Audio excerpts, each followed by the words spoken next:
Dia tidak berdiri sendiri ini barang. Itulah kenapa saya berkali-kali bilang, kalau orang-orang ini punya niat baik, punya etikat baik, tidak begini cara mereka. Tidak begini cara peradabannya menghujat, mencaci maki, mencederai. Dari satu kasus ke kasus lain. Fufu, fafa, fufu, fefe, dan segala macam. Nggak selesai, mereka pindah lagi. Nggak selesai, pindah lagi. Bagaimana caranya mereka menjatuhkan harkat dan martabat Jokowi dan keluarganya, tidak selesai-selesai. Tudingan Bang Ngabalin jelas ini Bang, Abang menyebutkan satu nama. Tanyakan semua flora dan fauna di atas bumi dan di bawah kolong langit ini. Tidak masuk akal langkah-langkah ini. Karena itulah saya bilang, ini permainan panjang, ini proyek besar ini bos. Tidak mungkin tidak punya biaya, pasti menelan biaya yang sangat banyak. Siapa-siapa yang nongol di depan televisi, di layar kamera, ditulis semua itu, saya tahu, saya mengerti. Karena saya ada di kantor staf presiden pada waktu itu. Saya berkomunikasi, mereka menelpon saya, mereka menceritakan masalah mereka kepada saya. Jangankan mereka yang sudah berhenti, ada yang saja masih menjabat sebagai duta besar, yang diangkat, diberikan kehormatan oleh Jokowi dalam pangkat dan jabatan. Masih juga otaknya tidak lurus-lurus. Tokoh ilmuwan punya latar belakang pendidikan. Lucu. Seperti orang tidak pernah punya peradaban, tidak punya latar belakang. Manusia seperti apa kamu orang itu? Mantan tenaga ahli kantor staf presiden, Ali Mukhtar Ngabalin, menuturkan bahwa ada maksud terselubung dari para pelapor ijazah Jokowi yang merupakan suatu bagian dari proyek besar yang ingin menjatuhkan Jokowi dan keluarganya. Bahkan Ngabalin mengungkapkan, ada pelapor ijazah Jokowi yang curhat kepada dirinya. Menurut Ngabalin, polemik ijazah Jokowi merupakan sebuah proyek besar dengan uang banyak. Ngabalin bersyukur dengan adanya tindakan Jokowi yang melaporkan orang-orang tersebut. Ia meyakini Roy Suryo dan kawan-kawan pasti akan mendekam di balik jeruji besi. Saya ini guru besar, Andro. Saya tahu kalau cara bekerja ilmiah itu tidak begitu. Seorang peneliti tidak bekerja seperti begitu. Masa mereka mencaci maki, menghujat, mencederai, tiba-tiba lahir sebagai seorang pahlawan, sebagai peneliti. Peneliti apa dengan mulutmu kayak begitu? Menghujat dan mencaci maki orang, mencederai harkat dan martabat pribadinya. Luar biasa loh tingkat kesabaran seorang Pak Jokowi itu. Dari hari ke hari, dari tahun ke tahun, sampai pada puncaknya. Kita tahu kan karakter orang Solo yang punya kewibawaan begitu luar biasa. Senyumnya manis, bertahun-tahun menunggu, sampai pada harkat dan martabatnya.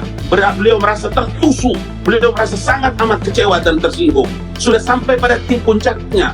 Beliau datang sendiri sebagai seorang pribadi, mantan kepala negara, melaporkan, menenteng ijazahnya, melapor. Belum juga. Hei, apa yang salah dengan wajah dan perilaku kalian? Siapa melahirkan kamu orang? Kenapa begitu alat dan kelakuannya seperti itu? Bukan peneliti itu. Menurut Ngabalin, di balik proyek besar polemik ijazah Jokowi yang telah dijalankan selama bertahun-tahun adalah sebuah cara yang sengaja dilakukan dengan mengangkat isu ijazah Jokowi untuk menjatuhkan putra sulungnya, Gibran Rakabuming Raka, sebagai wakil presiden. Dan ia mengingatkan Roy Suryo dan kawan-kawan bahwa yang mereka lakukan bukanlah sebuah penelitian akademis.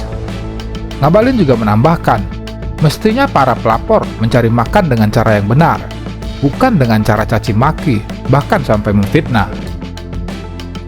Dan jangan lupa bahwa peran serta mereka itu bisa mengalihkan isu-isu besar di Republik ini, dan tiba-tiba orang begitu lupa kasus-kasus besar di Republik ini.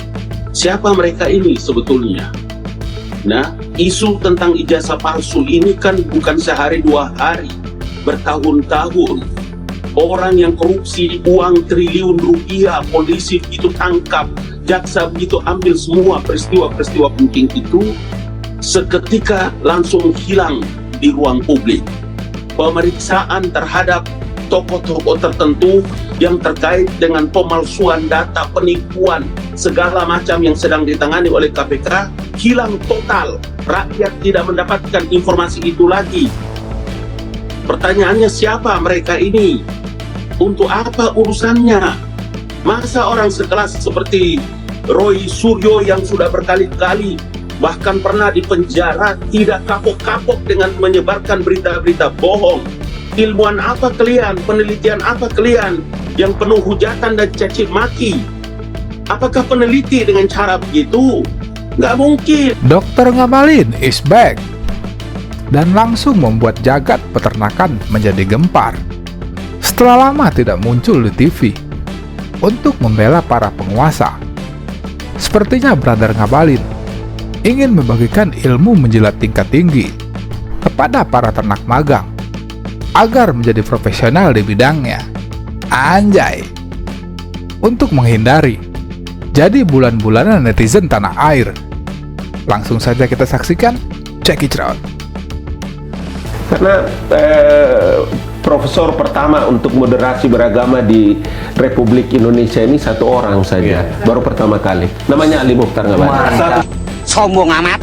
Satu-satunya. Keren deh, keren. Kalau ini Dia tidak mengerti, seakan-akan mengerti, kemudian menghujat dan mencaci maki. Jawaban untuk Mas Lukman atas pertanyaan itu jangan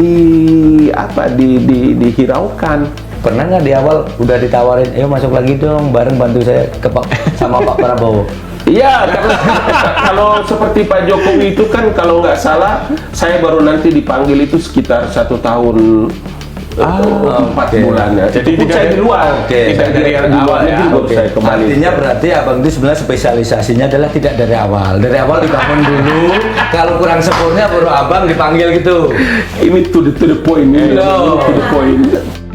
Dalam keterangannya, Brother Ngabalin mengatakan dengan tegas bahwa dia siap membantu pemerintah untuk menjadi alas kaki dari penguasa bila diperlukan.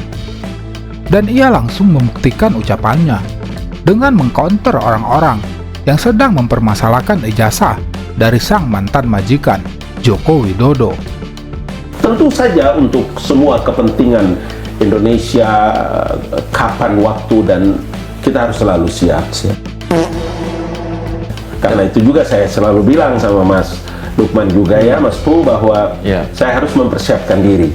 Jadi setelah di sini kan inna ma'al usri yusran, inna ma'al usri faida faraghatafan sabwa rabbika fa'ala. Jadi kita harus mempersiapkan diri. Setelah di sini saya menjadi doktor, kemudian saya menjadi punya jabatan baru sebagai guru besar, profesor, Termasuk bersiap kalau nanti ke istana lagi. tentu. luar biasa. Tentu. Luar biasa. Ini luar Iya biasa. apa enggak nih? Luar biasa. Kita tuh poin di sini. Untuk membackup pemerintahan, untuk bekerja dalam memberikan pelayanan terbaik untuk Republik ini di bawah kepemimpinan Pak Presiden Prabowo dan Mas Gibran, kenapa tidak?